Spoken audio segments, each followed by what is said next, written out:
সূরাতুল ফিল। সূরা ফিল, ফিলুন মানে হচ্ছে হাতি। এই সূরার কেন হাতি নামকরণ করা হয়েছে, এই সূরা কেন এই নামে নামকরণ করে নাজিল করেছে, এই বিষয়টা আমাদের জানা দরকার আছে না নাই? এটা জানা অত্যন্ত জরুরি। কিন্তু আমাদের সকলের ফেমাস একটা সূরা আমরা নামাজের মধ্যে সব সময় আমরা পড়ি, সূরা ফিল। আলাম তারা কাইফা ফাআলা রাব্বুকা বিআসহাবিল ফিল।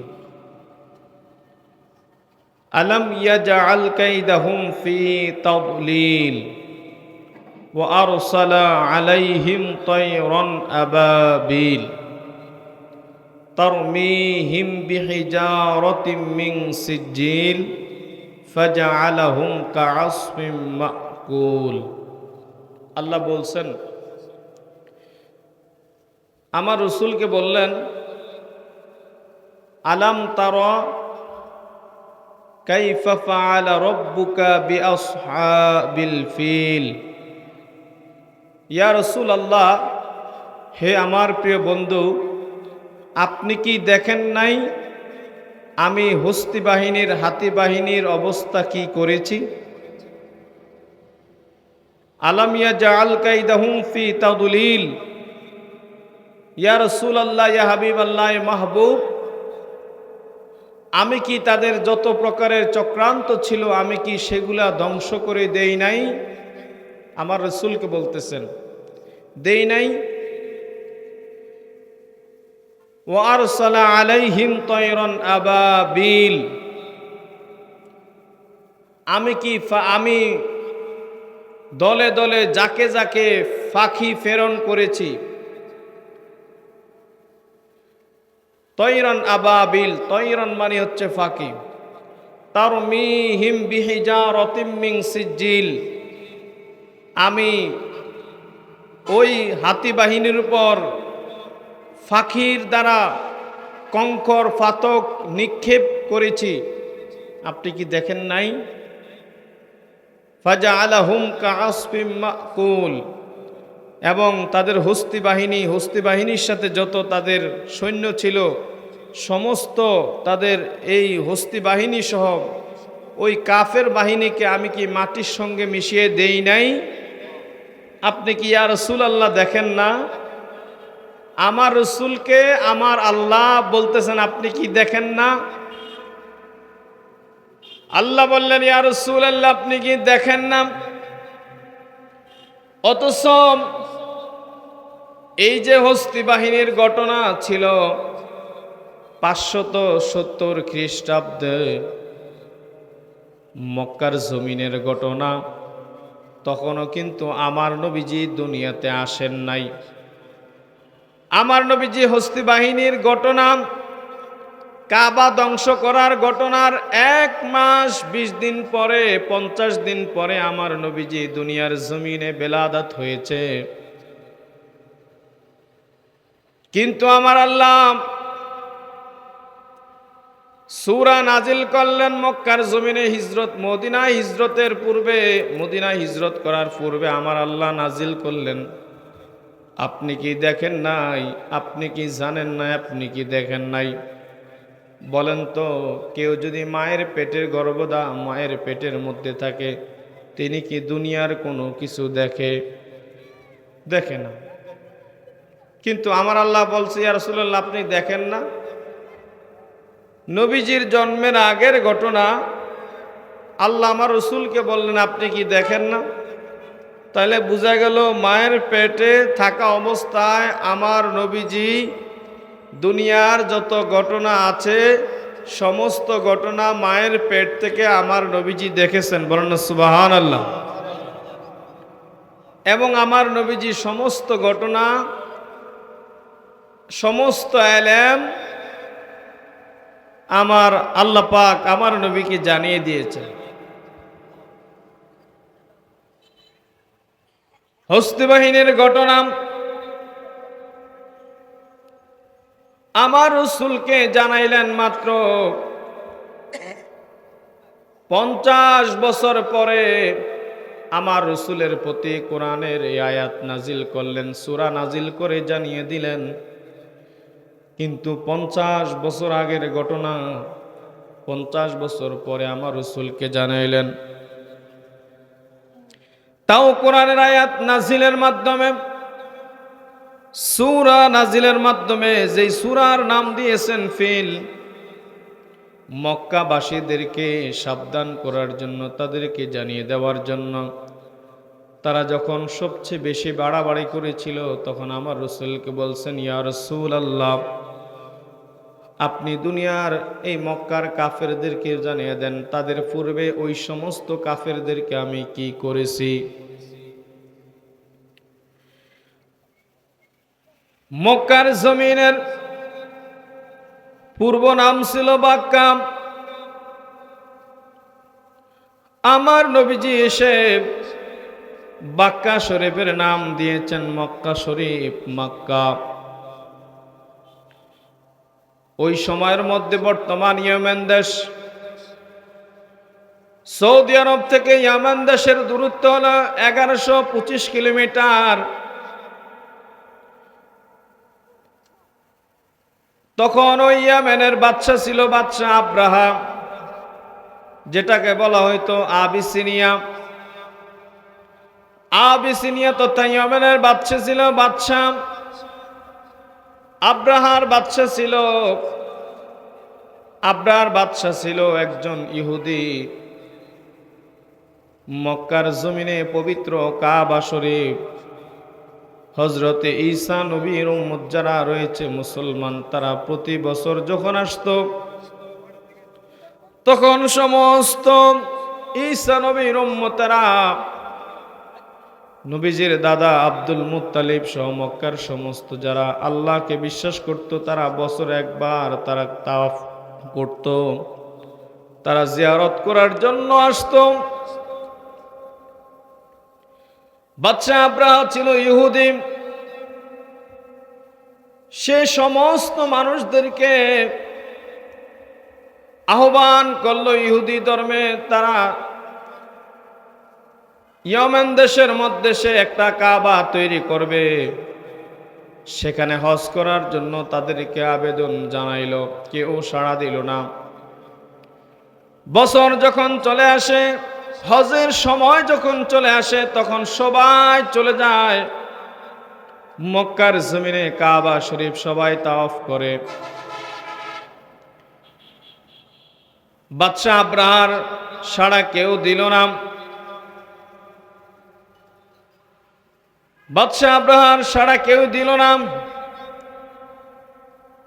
তিনি এবার সবাইকে আকৃষ্ট করার জন্য একটা কাবা তৈরি করলেন। সানা, যেটা ইয়েমেনের বর্তমান রাজধানী, ওই সানা শহরের মধ্যে তিনি একটা কাবা তৈরি করলেন। কাবা তৈরি করার পরে এবার তাদেরকে বললেন, আমি কাবা তৈরি করেছি, আর তোমরা ওই কাবার কাছে তোমাদের আর যাওয়ার প্রয়োজন হবে না। তোমরা এই কাবার মধ্যে তোমরা তাওয়াফ করতে পারবা, জিয়ারত করতে পারবা। বলেন না নাউজুবিল্লাহ। বলেন, মুসলমানদের কাবা কোথায়? মক্কা শরীফে। আর বাদশা আব্রাহা কাবা আরেকটা তৈরি করলো কোথায়? সে কাবা তৈরি করলো ইয়েমেনের বর্তমান রাজধানী সানা। তখন ওই সানাটা একটা বিখ্যাত শহর ছিল। 570-এর ঘটনা, এখন চলে 2025 সাল। তখনকার সাল ছিল 570 খ্রিস্টাব্দের ঘটনা বলতেছি আমি। কাবা তৈরি করার পরে এবার সবাইকে বলল, মক্কার কাবার কাছে যাওয়া দরকার নাই, এই কাবার কাছে তোমরা এসে জিয়ারত করো, তাওয়াফ করো। কিন্তু যখন হজের মৌসুম চলে আসে, সবাই চলে যায় মক্কা শরীফের মধ্যে, কেউ ওখানে যায় না। সুবহানাল্লাহ বলেন না। 1 বছর যায়, হায় হায়, কেউ যায় না, তার কথায় কেউ সাড়া দেয় না। সে মানুষকে জোর জবস্তি করে সেখানে কিছু মানুষকে নেয়, নেওয়ার পরেও করতে চায় না।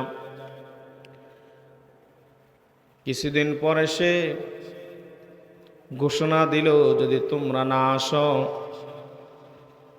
তাহলে তোমাদেরকে আমি ভেদে জোর করে এখানে তাওয়াফ করাবো, সেখানে তোমাদেরকে বাধা প্রদান করা হবে, মক্কায় যেতে পারবা না। তার ঘোষণার পরে মক্কা থেকে একজন মুসলমান, সে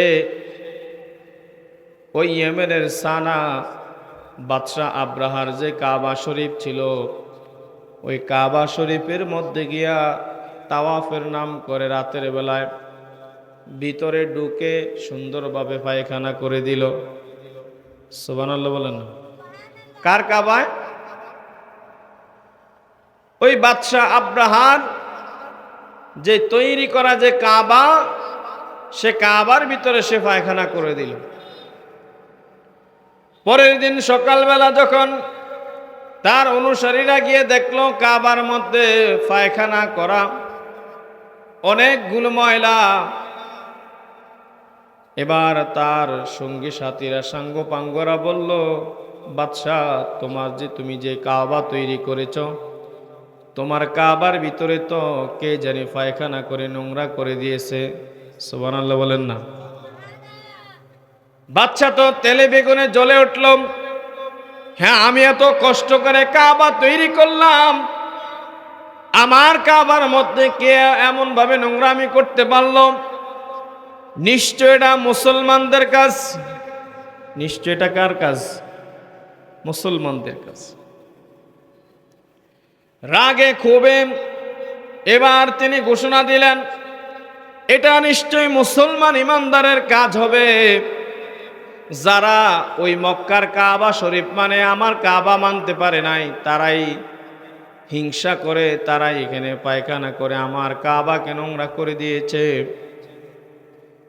এবার তিনি জিদ করে ঘোষণা করলেন রাজদরবারের মধ্যে যে আমাদের কাবা যেহেতু নোংরা করেছে, তাহলে মুসলমানদের কাবা ভাঙ্গা হবে। নাউজুবিল্লাহ বলেন না। মুসলমানদের কাবা ভাঙ্গা হবে, কাবা শরীফ আক্রমণ করা হবে।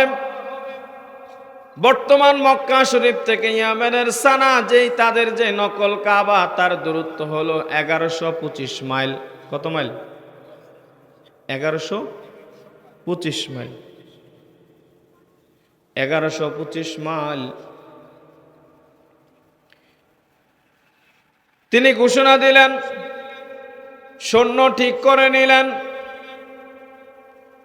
সঙ্গে 13টা হাতি রয়েছে বড় বড়। কতটা? 13টা বড় বড় 13টা হাতি।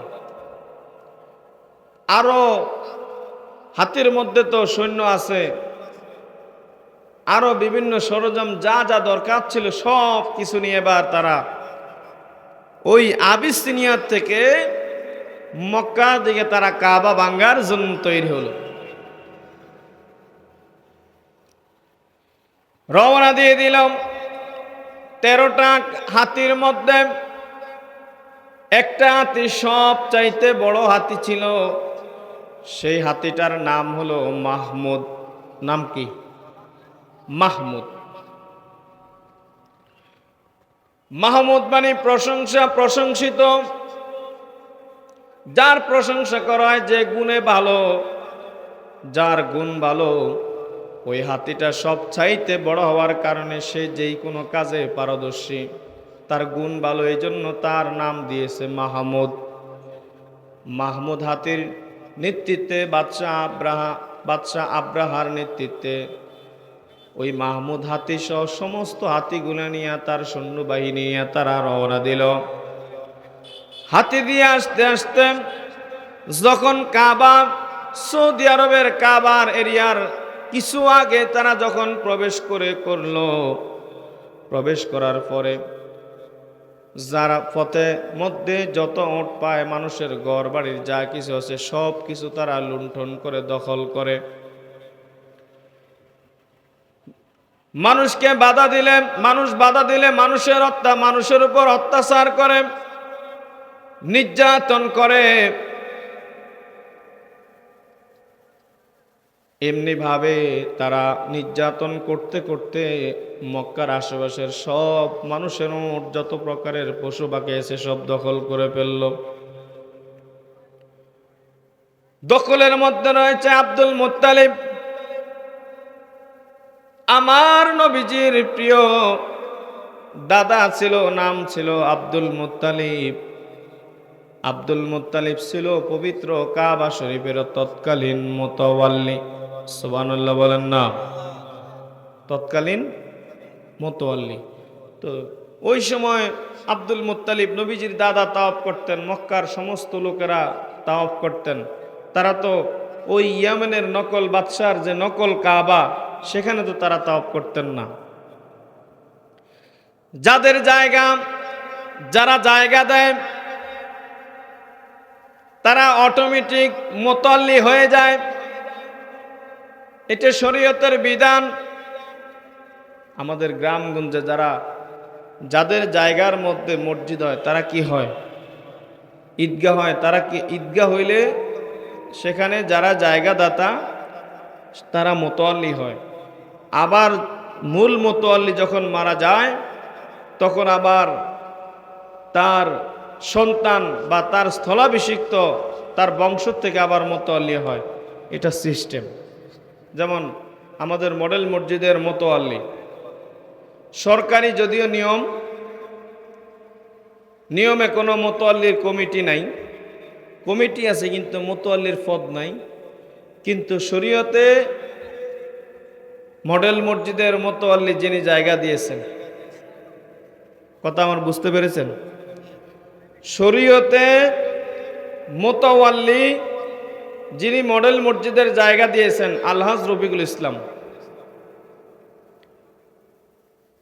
যদি আমাদের মডেল মসজিদের নীতিমালার মধ্যে মুতাওয়াল্লির সিস্টেম নাই, সিস্টেম হলো যিনি জায়গাদাতা তিনি একজন সদস্য, কিন্তু শরীয়ত বলে তিনি দাতা সদস্য এবং তিনি মুতাওয়াল্লি। সুবহানাল্লাহ বলেন না।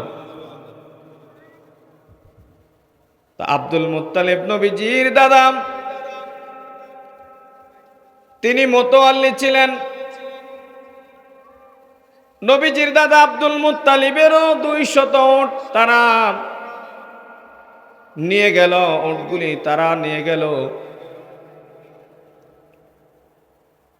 আব্দুল মুত্তালিব যখন জানতে পারল তার উটগুলি নিয়ে গেছে বাদশা আব্রাহা, দখল করে নিয়ে গেছে, জোর করে লুণ্ঠন করে নিয়ে গেছে।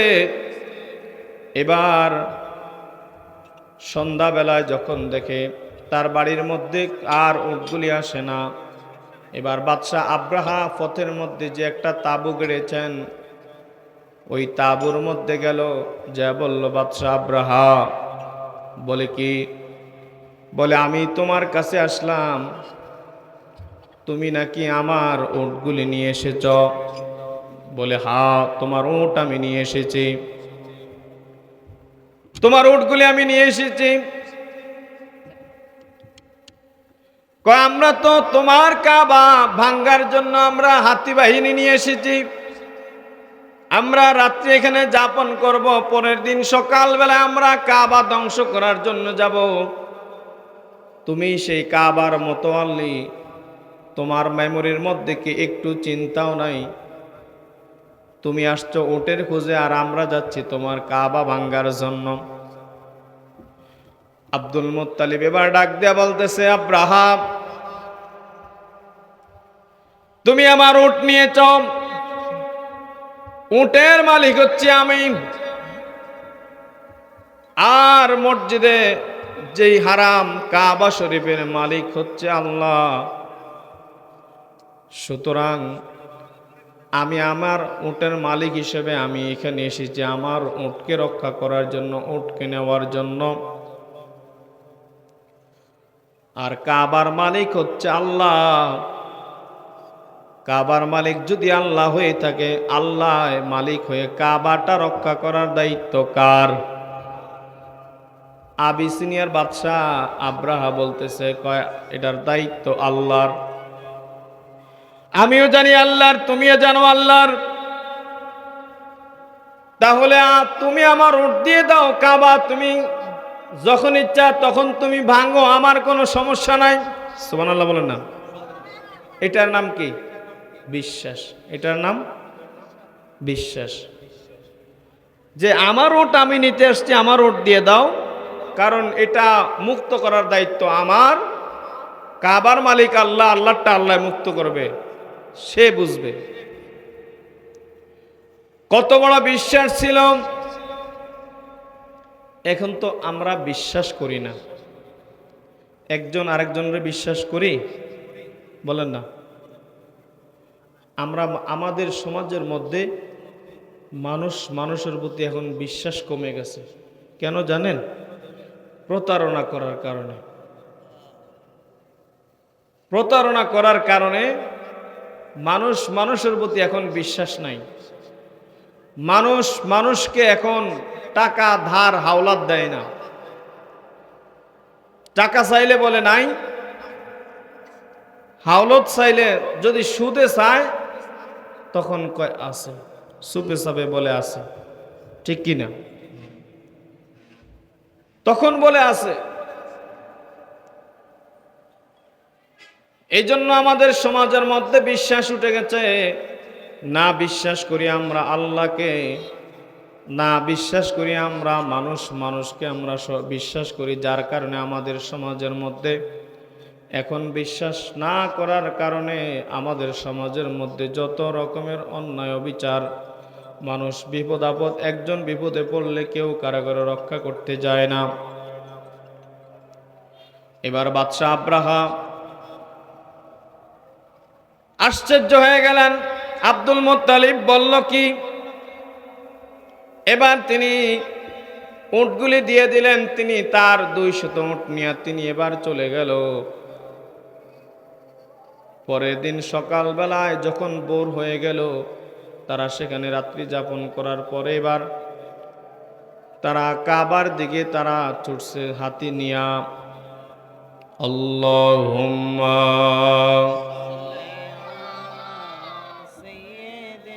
মোহব্বতে মাওলানা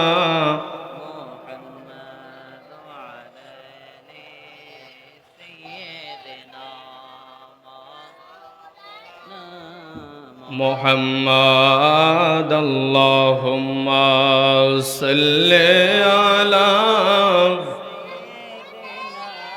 মাওলানা মুহাম্মাদ ওয়া আলা আলি সাইয়্যিদিনা।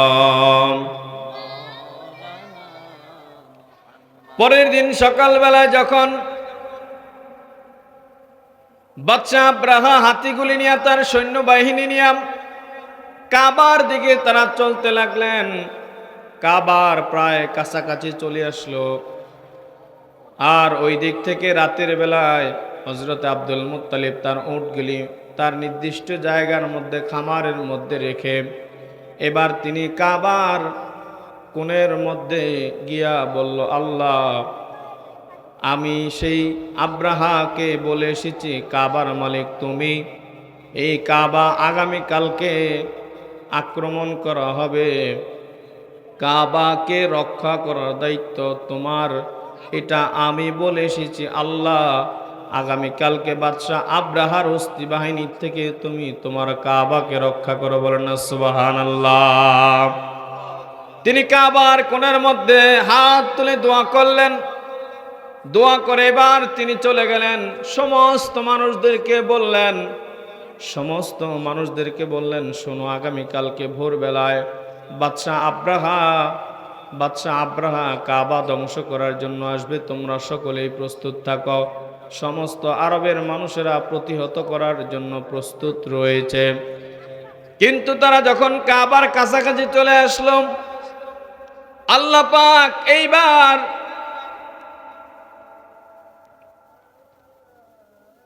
ওই যে মাহমুদ নামে হাতিটা,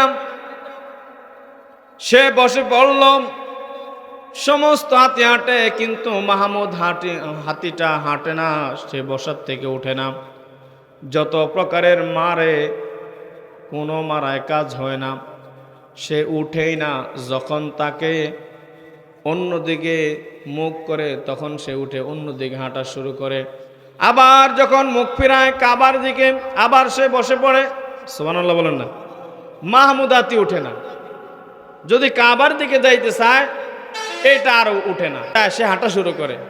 আবার চেষ্টা করে ঘুরানোর জন্য, কিন্তু সে ঘুরে না। যত মারে, এই মাহমুদ হাতি উঠে না। প্রধান যে হাতিটা, বড় হাতিটা যদি না যায়, বলেন তো ছোট হাতিগুলি কি যাবে? যাবে না। যার কারণে সে অনেক চেষ্টা করলো, চেষ্টা করার ফলেও সে যায় না। এমন সময় আল্লাহর পক্ষ থেকে কাবায় যাওয়ার আগে আগে সে চেষ্টা করে এই দিক থেকে হাতি দিয়া কাবার দিকে যাওয়ার জন্য। সবগুলি হাতি দাঁড়িয়ে আছে, ওটা বসে আছে। এমন সময় আল্লাহর পক্ষ থেকে এক ঝাঁক পাখি প্রেরণ করলেন। ওই পাখির দুই পায়ের মধ্যে দুইটা কঙ্কর ছিল, পাথর। মুখের মধ্যে একটা কঙ্কর বা পাথর ছিল। এক একটা পাখির কাছে মাত্র তিনটা ছোট্ট ছোট্ট কঙ্কর ছিল। পাখিটাও কোনো বেশি বড় না, ছোট্ট ছোট্ট চড়ুই পাখির মতো বা দোয়েল পাখির মতো এক ছোট্ট ছোট্ট পাখি। ছোট্ট এই ছোট্ট পাখির মুখের মধ্যে ছোট্ট কঙ্কর পাথর, পায়ের মধ্যে ছোট্ট দুইটা পাথর কঙ্কর। তারা এক ঝাঁক পাখি আসলো, আর প্রত্যেকটা হাতির মধ্যে প্রত্যেকটা মানুষকে লক্ষ্য করে তারা প্রত্যেকটা পাখি কঙ্কর নিক্ষেপ করলো। যার গায়ের মধ্যে পড়ে, তার বুক দিয়ে ছিদ্র হয়ে এটা হাতির শরীরের মধ্যে গিয়া প্রবেশ করে, আবার নিচের দিকে গিয়া এটা মাটিতে পড়ে যায়। বর্ণনা সুবহানাল্লাহ। কত শক্তি! একটা পাখি উপরে থেকে নিক্ষেপ করে একটা মানুষের বুক দিয়া ছিদ্র হইয়া ফিটি দিয়া বের হইয়া, হাতির ফিটি দিয়া ডুইকা পেটের নিচ দিয়া বের হইয়া এটা মাটির মধ্যে পড়ে। সুবহানাল্লাহ। যেই মানুষের গায়ের মধ্যে পড়ে, সেই সাথে সাথে শেষ। যে হাতির গায়ের মধ্যে পড়ে, সে হাতি সঙ্গে সঙ্গে শেষ হয়ে যায়, মাটির মধ্যে লুটিয়া পড়ে। এমনিভাবে আল্লাহ এই পাখির দ্বারা কঙ্কর দিয়া নিক্ষেপ করে সমস্ত হাতিগুলি এবং বাদশাহ আব্রাহার যত সৈন্য আছে, বাদশাহ আব্রাহা সহ সমস্ত হাতিদেরকে আল্লাহ পাক ধ্বংস করে দিলেন। সুবহানাল্লাহ। এই যে সূরাটা, এই সূরাটার মধ্যে এই ঘটনাটা হয়েছিল আমার নবীজি যখন মায়ের গর্ভের মধ্যে। ঘটনার 50 দিন পরে আমার নবীজি দুনিয়ার জমিনে এসেছেন। আর আমার আল্লাহ এই সূরা নাজিল করলেন নবীজির জন্ম 570 খ্রিস্টাব্দে। নবীজি যখন মক্কা থেকে 622 খ্রিস্টাব্দে হিজরত করবেন, হিজরতের আগে 622 খ্রিস্টাব্দে, তার মানে 52 বছর পরে এই সূরা আল্লাহ নাজিল করলেন। আল্লাহ বললেন, আলাম তারা কাইফা ফাআলা রাব্বুকা বিআসহাবিল ফিল। ইয়া রাসূলুল্লাহ, কাফেররা আপনার সঙ্গে শত্রুতা আমি করতে চাই, আপনার সাথে যুদ্ধ করতে চায়, বিভিন্নভাবে ইসলামের কাজে বাধা দিতে চায়। আপনি কি জানেন না? আপনি তাদেরকে জানায়া দেন। আপনি কি দেখেন না ইয়া রাসূলুল্লাহ? আপনি দেখেন না আমি হস্তি বাহিনীর আমি কি করেছি? তারা যত প্রকারের কাবা ধ্বংস করার জন্য যে চক্রান্ত করেছিল, তাদের চক্রান্তকে আমি ধ্বংস করি নাই। ওয়ারসালা আলাইহিম তায়রান আবাবিল, যাকে যাকে আমি ফাঁকি প্রেরণ করেছি, তারমিহিম বিহিজারাতিম মিন সিজ্জিল, ওই পাখিগুলি তারা ছোট্ট ছোট্ট পাথর নিক্ষেপ করে তাদেরকে লক্ষ্য করে নিক্ষেপ করেছে। ফাজআলাহুম কাআসফিম মাকুল, এবং প্রত্যেকটা কঙ্করের নিক্ষেপের দ্বারা প্রত্যেকটা বাদশাহ আব্রাহা, তার সৈন্যবাহিনী, তার যত হস্তি হাতি রয়েছে, সমস্ত হাতিদেরকে আমার আল্লাহ ওই ফাকির পাথরের নিক্ষেপের দ্বারা ধ্বংস করে মাটির সঙ্গে মিশিয়ে দিয়েছেন। বলেন না সুবহানাল্লাহ। এই জন্য আমার আল্লাহ পাক এই সূরা নাজিল করে কাফেরদেরকে সাবধান করে দিয়েছেন, তোমাদের পূর্ববর্তী 50-52 বছরের আগের কাফেরদের বাদশাকে আমি কি করেছি। যে বাচ্চার এত শক্তি ছিল, এত পাওয়ার ছিল, মাটির সঙ্গে মিশিয়ে দিয়েছি। কেমন মিশিয়ে দিয়েছি? কয় মই দিলে যেমন মাটির একেবারে মিশে সমান হয়ে যায়, কয় তাদের হাতি তাদেরকে সহ এমনভাবে আমি পিষিয়ে দিয়েছি, একেবারে মিশিয়ে দিয়েছি, কোনো নাম নিশানা নাই। এই জন্য তোমরাও সাবধান হয়ে যাও, হে কাফেররা, আমার রসুলের সঙ্গে তোমরা শত্রুতা আমি করিও। তাহলে আমার রসুল মায়ের পেটে ছিল, আমার রসুল জানেন কিনা? এই আয়াত, এই সূরা দ্বারা এটা আমাদেরকে সাবধান করে দিয়েছেন। এই জন্য এই আয়াতের, এই সূরার নাম কি? সূরাতুল ফিল। ফিলুন মানে কি? হাতি। সূরাতুল ফিল, ফিল মানে কি? ফিল আরবি শব্দ, ফিলুন বাংলা হলো হাতি। মানুষ যেন কিয়ামত পর্যন্ত জানেন পৃথিবী সৃষ্টি করেছে আল্লাহ, রাজত্ব চলবে কার? সৃষ্টি করেছেন আল্লাহ, চলবে আল্লাহর রাজত্ব, আল্লাহর দিন চলবে, আল্লাহর ধর্ম চলবে, আমার রসুলের সুন্নাহ চলবে, আমার রসুলের আদর্শ চলবে। কোনো প্রকারের ইসলাম বিদ্বেষী কাজ আল্লাহর জমিনে হতে পারে। সুতরাং আমাদেরকে শিক্ষা নিতে হবে। আমরা যারা মুসলমান আছি, এই সূরা থেকে আমাদেরকে অনেক শিক্ষা দেয় যে আমরা আল্লাহর প্রতি ঈমান আনব এবং আল্লাহর প্রতি আমরা বিশ্বাস রাখব, যেই বিশ্বাসে বিপদের সময় হলেও যে বিশ্বাস রাখবো আল্লাহ আছেন, আল্লাহ আমার সঙ্গে আছেন, আমি ধৈর্য ধরি। ইন্নাল্লাহা মা'আস সাবিরিন। বিপদকালীন সময় ধৈর্য ধরলে আল্লাহ আমাকে বিপদ থেকে উদ্ধার করবেন, ঠিক কিনা?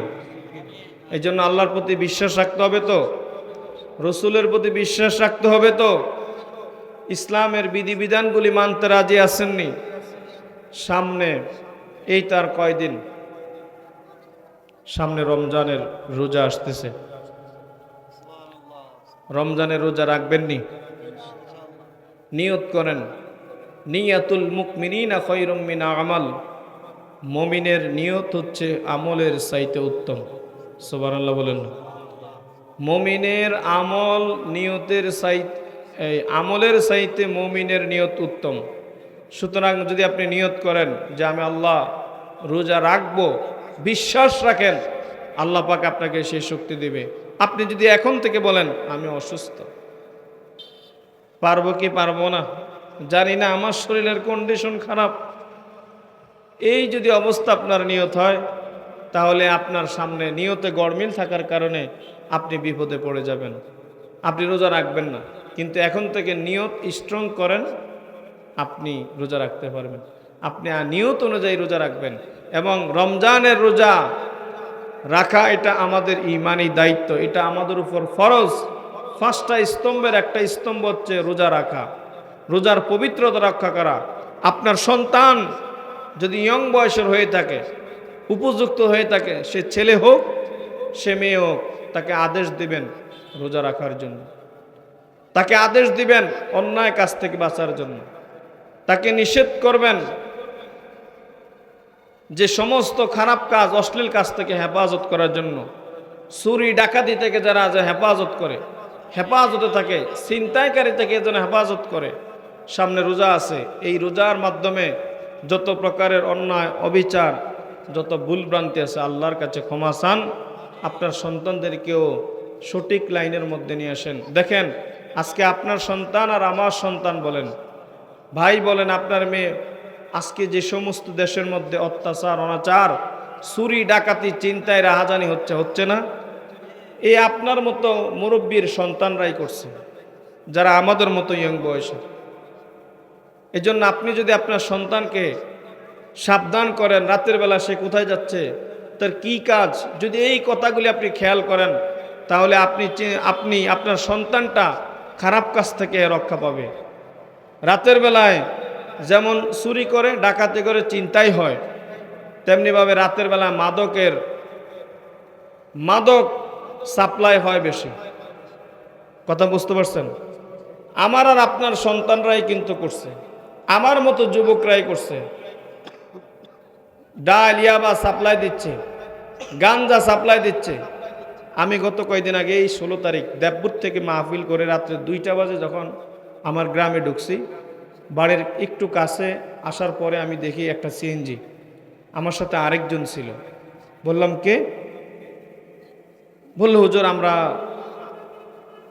অমুক জায়গার। আমার সঙ্গে, কেন আসছেন এত রাত্রে এখানে? পুলিশ আসছে। আসলে পুলিশ না, আমার সাথে জন বলল, টিপ দিল, কথা বলার দরকার নেই। কেন? কয় এরা গাঞ্জা সাপ্লাই দেয় এই শীতলা, নোহাটা, রামপুর বিভিন্ন এলাকার মধ্যে। যেই লোক, আমি ওই লোককে চিনি, তার বাড়ি শোভিতপুর, আরেকজন সম্ভবত রামপুরের হবে, একজনকে আমি চিনি, সে শোভিতপুর বাড়ি, আমাদের এই শোভিতপুর। তো শোভিতপুর থেকে গিয়ে সেখানে তারা রাতের বেলায় 2টা-3টা বাজে সাপ্লাই দিচ্ছে। এখন আপনার সন্তান রাত 2টা-3টা বাজে কোথায় যায় আপনি কি দেখেন না? আপনি খোঁজ নেন না আপনার ছেলে ঘরে আসছে কিনা? রাতের বেলায় ডাকাতি হয়, আপনার সন্তান কোথায়? এই শীতকালে রাতের মধ্যে আপনার সন্তান কোথায় যাবে? এই জিনিসগুলো আপনারা কিন্তু যদি খেয়াল করেন, সচেতন বড় ভাই যদি ছোট ভাইয়ের দিকে খেয়াল করে, বাবা সন্তানের দিকে যদি খেয়াল রাখে, তাহলে আমাদের সমাজের মধ্যে যেই বর্তমানে চিন্তায় ডাকাতি, যেই রাহাজানি চলছে, দর্শন, তারপর এই মাদক, ইয়াবা, গাঞ্জা সাপ্লাই দিচ্ছে, এগুলি কিন্তু বন্ধ হয়ে যাবে যদি আমি আর আপনি সচেতন হয়ে যাই। আল্লাহ পাক আমাদের সবাইকে সমস্ত অশ্লীল খারাপ কাজ থেকে হেফাজতে থাকার তৌফিক দান করে, বলি আমিন। ওমা তৌফিক ইল্লা বিল্লাহ। আসসালামু আলাইকুম ওয়া রাহমাতুল্লাহি ওয়া বারাকাতুহু।